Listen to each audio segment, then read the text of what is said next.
Hi all, welcome back to my channel. പ്രതീക്ഷകളുടെ പച്ചത്തുരുത്ത് തേടി മണലാരണ്യത്തിന്റെ ചൂടിലേക്ക് വണ്ടി കയറുന്ന ഓരോ പ്രവാസിയുടെയും കണ്ണുകളിൽ ഒരേയൊരു സ്വപ്നമേ ഉള്ളൂ. സ്വന്തം കുടുംബത്തിന്റെ പട്ടിണി മാറ്റണം, ഒരു നല്ല വീടുണ്ടാക്കണം, പെങ്ങളുടെ കല്യാണം നടത്തണം. 24-ാം വയസ്സിൽ കോഴിക്കോട് രാമനാട്ടുകാരൻ അബ്ദുൾ റഹീം വിമാനം കയറിയത് ഇതേ സ്വപ്നങ്ങളുമായാണ്. വീട്ടിലെ കടുത്ത സാമ്പത്തിക പ്രതിസന്ധികളാണ് ആ ചെറുപ്പക്കാരനെ 2006-ൽ മറുനാട്ടിലെത്തിച്ചത്. ഒരു ഹൗസ് ഡ്രൈവർ വിസ, വിധി കാത്തുവെച്ച കിണിയെക്കുറിച്ച് ഓർക്കാതെ പുതിയ ജീവിതത്തിലേക്ക് അവൻ പിച്ചവെച്ചു. പക്ഷേ ഗൾഫിലെത്തി വെറും 28-ാമത്തെ ദിവസം, അതെ വെറും ഒരു മാസം തികയാൻ 2 ദിവസം ബാക്കിയുള്ളപ്പോൾ റഹീമിൻ്റെ ജീവിതം എന്നേക്കുമായി ഇരുളടഞ്ഞുപോയി. സ്പോൺസറുടെ ശാരീരിക ബുദ്ധിമുട്ടുകളുള്ള കഴുത്തിന് താഴോട്ട് തളർന്ന മകനെ പരിചരിക്കലായിരുന്നു റഹീമിൻ്റെ ജോലി.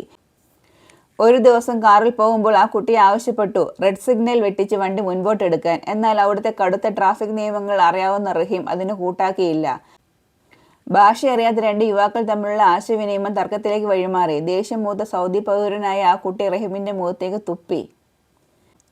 ഒരു മലയാളി ചെറുപ്പക്കാരൻ്റെ ആത്മാഭിമാനത്തിനേറ്റ കടുത്ത ആഘാതമായിരുന്നു അത്. പെട്ടെന്നുണ്ടായ ആത്മരക്ഷാർത്ഥം റഹീം കൈ വീശി തടയാൻ ശ്രമിച്ചു. നിർഭാഗ്യമെന്ന് പറയട്ടെ, റഹീമിൻ്റെ കൈ ചെന്നു തട്ടിയത് ആ കുട്ടിയുടെ കഴുത്തിലായിരുന്നു. മുൻപ് എപ്പോഴും മുഖത്ത് ശസ്ത്രക്രിയ കഴിഞ്ഞിരുന്ന ആ കുട്ടി ആ ഒരൊറ്റ അടിയിൽ ബോധരഹിതനായി. നിമിഷങ്ങൾക്കകം മരണത്തിന് കീഴടങ്ങി. റഹീമിൻ്റെ സ്വപ്നങ്ങൾ അവിടെ തകർന്നു വീണു. ആ കുട്ടി ആശുപത്രിയിലേക്കും റഹീം നേരെ സൗദിയിലെ ഭീതിപ്പെടുത്തുന്ന തടവറയിലേക്കും കൂട്ടിക്കൊണ്ടുപോകപ്പെട്ടു. അറബി ഭാഷയോ അവിടുത്തെ നിയമങ്ങളോ അറിയാത്ത 24-കാരൻ റഹീം പൂർണ്ണമായും ഒറ്റപ്പെട്ടുപോയി. വിവർത്തനം ചെയ്യാൻ പോലും ആരുമില്ലാതെ കോടതിയുടെ ഇടനാഴിയിൽ അവൻ വിറങ്ങലിച്ചു നിന്നു. മകൻ നഷ്ടപ്പെട്ട ആ സൗദി കുടുംബത്തിന് ഒരൊറ്റ നിർബന്ധമേ ഉണ്ടായിരുന്നുള്ളൂ: ചോരയ്ക്ക് ചോര, മരണത്തിന് വധശിക്ഷ തന്നെ വേണം. കോടതി വിധി പ്രഖ്യാപിച്ചു: അബ്ദുൾ റഹീമിന് വധശിക്ഷ. പിന്നീട് അങ്ങോട്ട് നീണ്ട 20 വർഷങ്ങൾ, 2 പതിറ്റാണ്ട്, ഒരു മനുഷ്യൻ്റെ ആയുസ്സിൻ്റെ നല്ലൊരു പങ്ക് ജയിലിലെ ആ ഇരുണ്ട മുറിക്കുള്ളിൽ റഹീം കഴിച്ചുകൂട്ടിയ ദിവസങ്ങൾ നമ്മൾക്ക് ഭാവനയിൽ കാണാൻ പോലും ആകില്ല. സ്വന്തം വീട്ടിലേക്ക് വിളിക്കാൻ ആകെ കിട്ടുന്നത് ആഴ്ചയിൽ ഒരേയൊരു തവണ ലഭിക്കുന്ന 15 മിനിറ്റിൻ്റെ ഔട്ട് ഗോയിങ് കോൾ മാത്രം. ആ മിനിറ്റുകൾക്കുള്ളിൽ ഉമ്മയുടെ കരച്ചിൽ കേൾക്കുമ്പോൾ റഹീമിൻ്റെ നെഞ്ച് എത്രമാത്രം പിടിഞ്ഞിട്ടുണ്ടാകും. ജോലിയില്ല, പുറം ലോകമില്ല, മൊബൈൽ ഫോണോ ഇൻ്റർനെറ്റോ ഇല്ല. ജയിലിലെ മറ്റു തടവുകാർ വരുന്നു, ശിക്ഷ കഴിഞ്ഞ് പോകുന്നു, ചിലരുടെ വധശിക്ഷ നടപ്പാകുന്നു. റഹീമിൻ്റെ കൺമുന്നിൽ വെച്ചാണ് ഒപ്പം വിരലടയാളം എടുത്ത ബംഗ്ലാദേശ് സ്വദേശികളുടെയൊക്കെ വധശിക്ഷ നടപ്പിലാക്കിയത്. നാളെ എൻ്റെ ഊഴമായിരിക്കും എന്ന മരണഭയത്തോടെ എത്ര രാത്രികളാണ് റഹീം ഉറങ്ങാതെ കഴിച്ചുകൂട്ടിയത്. ഒരു ഘട്ടത്തിൽ പ്രതീക്ഷകളെല്ലാം അസ്തമിച്ച് സഹായിക്കാൻ വന്നവരോട് പോലും ദേഷ്യപ്പെട്ട് റഹീം മരണത്തെ സ്വീകരിക്കാൻ മനസ്സിനെ പാകപ്പെടുത്തി കഴിഞ്ഞിരുന്നു. മകൻ ഗൾഫിൽ ജയിലിലാണെന്ന വാർത്തയറിഞ്ഞ അന്നു മുതൽ ആ ഉമ്മയുടെ കണ്ണുനീർ തോർന്നിട്ടില്ല.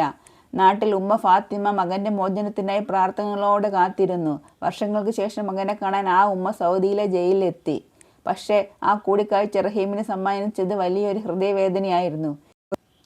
ജയിൽ നിയമപ്രകാരം വധശിക്ഷയ്ക്ക് വിധിക്കപ്പെട്ട പ്രതിയെ സെല്ലിൽ നിന്ന് പുറത്തിറക്കുമ്പോൾ കൈകളിലും കാലുകളിലും കനത്ത ഇരുമ്പ് വിലങ്ങുകൾ അണിയിക്കും.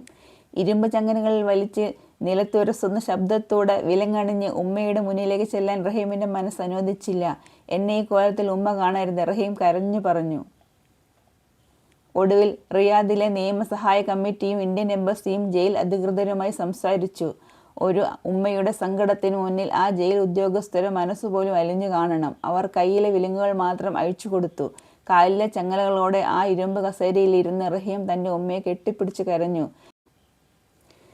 വെറും അരമണിക്കൂർ മാത്രം നീണ്ട ആ കൂടിക്കാഴ്ച ആ ഉമ്മയുടെയും മകൻ്റെയും ജീവിതത്തിലെ ഏറ്റവും കണ്ണീരുണർത്തുന്ന അധ്യായമായിരുന്നു.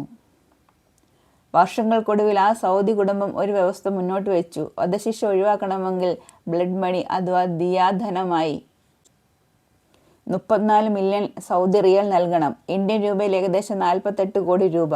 ഒരു സാധാരണ ഓട്ടോ ഡ്രൈവറുടെ കുടുംബത്തിന് ചിന്തിക്കാൻ പോലും ആകാത്ത തുക. വധശിക്ഷ നടപ്പാക്കാൻ ദിവസങ്ങൾ മാത്രം ബാക്കി നിൽക്കെ ഈ തുക എങ്ങനെ ഉണ്ടാക്കും? ഇവിടെയാണ് ലോകം ഇന്നുവരെ കാണാത്ത ഒരു അത്ഭുതത്തിൻ്റെ കാലം സാക്ഷിയായത്. ജാതിയില്ല, മതമില്ല, രാഷ്ട്രീയമില്ല, മലയാളി എന്ന ഒരൊറ്റ വികാരത്തിൽ ലോകമെമ്പാടുമുള്ള മലയാളി സമൂഹം ഒന്നിച്ചു. റിയാദിലെ പ്രമുഖർ റഹീമിൻ്റെ അവസ്ഥ പുറം ലോകത്തെ അറിയിച്ചു. പിന്നാലെ അഷ്റഫ് താമരശ്ശേരിയും ബോബി ചെമ്മണ്ണൂരും യൂസഫ് അലിയും തുടങ്ങുന്ന വലിയൊരു നിര ഈ ദൗത്യം ഏറ്റെടുത്തു. കേരളത്തിലെ തെരുവുകളിൽ കുട്ടികളും മുതിർന്നവരും ബക്കറ്റുകളുമായി ഇറങ്ങി. പ്രവാസികൾ തങ്ങളുടെ ഒരു ദിവസത്തെ ശമ്പളം മാറ്റിവെച്ചു. 1 രൂപ മുതൽ കോടികൾ വരെ ആ അക്കൗണ്ടിലേക്ക് ഒഴുകിയെത്തി. ദിവസങ്ങൾക്കുള്ളിൽ, അതെ വെറും ദിവസങ്ങൾക്കുള്ളിൽ 48 കോടി രൂപ എന്ന ആ ഹിമാലയൻ തുക മലയാളികൾ സമാഹരിച്ചു. ജയിലിനുള്ളിൽ കിടന്ന റഹീം ഇതൊന്നും അറിഞ്ഞിരുന്നില്ല. പിന്നീട് എംബസി ഉദ്യോഗസ്ഥർ ജയിലിൽ വന്ന് ഈ വിവരം പറയുമ്പോൾ റഹീം വിശ്വസിക്കാനാവാതെ കരഞ്ഞുപോയി. ഒരു മനുഷ്യൻ്റെ ജീവന് വേണ്ടി ഒരു നാട് മുഴുവൻ ഒന്നിച്ച ചരിത്രം.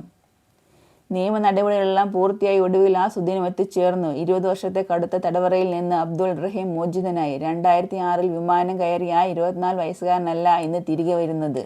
ഇന്ന് അയാൾക്ക് പ്രായം 44 വയസ്സാണ്. യൗവനം മുഴുവൻ ആ 4 ചുവരുകൾക്കുള്ളിൽ ഹോമിക്കപ്പെട്ടു.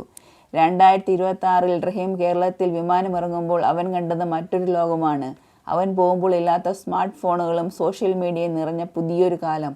കരിപ്പൂർ എയർപോർട്ടിൽ അവനെ സ്വീകരിക്കാൻ തടിച്ചുകൂടി ആയിരക്കണക്കിന് മനുഷ്യരെ കണ്ട് റഹീം ഭയന്നുപോയി. തന്നെ ജീവനോടെ തിരികെ എത്തിച്ച ആ ജനക്കൂട്ടത്തെ നോക്കി അവൻ കൈകൂപ്പി. ഇത് വെറും ഒരു മോചനത്തിൻ്റെ കഥയല്ല. ഇത് ലോകത്തിന് മുൻപിൽ മലയാളി കാട്ടിക്കൊടുത്ത കാരുണ്യത്തിൻ്റെ, ഒത്തൊരുമയുടെ സാക്ഷ്യപത്രമാണ്. നഷ്ടപ്പെട്ടുപോയ 20 വർഷങ്ങൾ റഹീമിന് ഇനി തിരികെ കിട്ടില്ലായിരിക്കും. പക്ഷേ ഇനി വരാനിരിക്കുന്ന നാളുകൾ ഉമ്മയോടും കുടുംബത്തോടും ഒപ്പം സന്തോഷത്തോടെ ജീവിക്കണം. തനിക്ക് ജീവൻ തിരിച്ചു നൽകിയ ഓരോ മലയാളികളോടും കടപ്പെട്ടിരിക്കുന്നു എന്ന് പറയുമ്പോൾ ആ കണ്ണുകളിൽ കൃതജ്ഞതയുടെ കണ്ണീരുണ്ടായിരുന്നു. വിധി തോറ്റെടുത്ത മനുഷ്യത്വം ജയിച്ച കഥ. അബ്ദുൾ റഹീമിൻ്റെ ഈ അതിജീവനം ലോകമുള്ളിടത്തോളം കാലം മലയാളികളുടെ മനസ്സിൽ ഒരു വിങ്ങലായി, ഒരു അഭിമാനമായി നിലനിൽക്കും. ഈ വീഡിയോയുടെ അവസാനം അദ്ദേഹം ഒരു ആഗ്രഹം പറയുന്നുണ്ട്. അത് നടക്കാൻ നമുക്ക് എല്ലാവർക്കും സർവേശ്വരനോട് പ്രാർത്ഥിക്കാം. Thank you for watching. മനസ്സിലൊരു ആഗ്രഹമുണ്ട്, വാപ്പല്ലാത്തൊരു കുട്ടിയെ കൊണ്ടുവരണം എന്നുള്ളത്.